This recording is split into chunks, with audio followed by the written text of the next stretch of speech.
Tout à l'heure, je parlais des comparaisons. On a le droit on sait bien que comparaison n'est pas raison.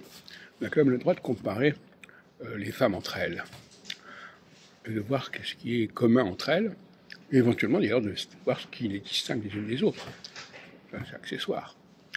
Et je crois que les femmes aiment se donner en spectacle. C'est-à-dire qu'elles ont un impératif. Quand elles parlent, il faut que ce soit construit et que ce soit complet, en quelque sorte. D'ailleurs que souvent, elles n'aiment pas qu'on les interrompe, parce qu'elles disent « je n'ai pas terminé ». Comme si on avait une pièce de théâtre et que cette pièce de théâtre, il fallait la jouer de bout en bout. Ce n'est pas du tout la conception que nous avons des cafés philo.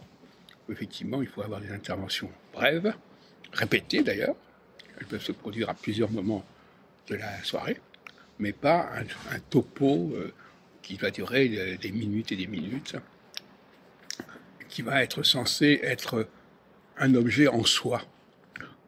Donc nous, on déconstruit les objets du discours. Il n'y a pas un discours qui est un objet en soi.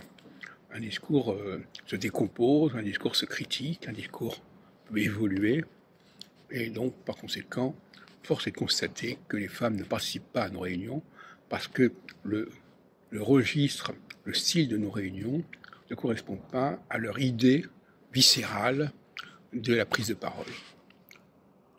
Elles ont le sens du spectacle, elles ont le sens du suspense, elles se donnent en spectacle, pour le pire et pour le meilleur.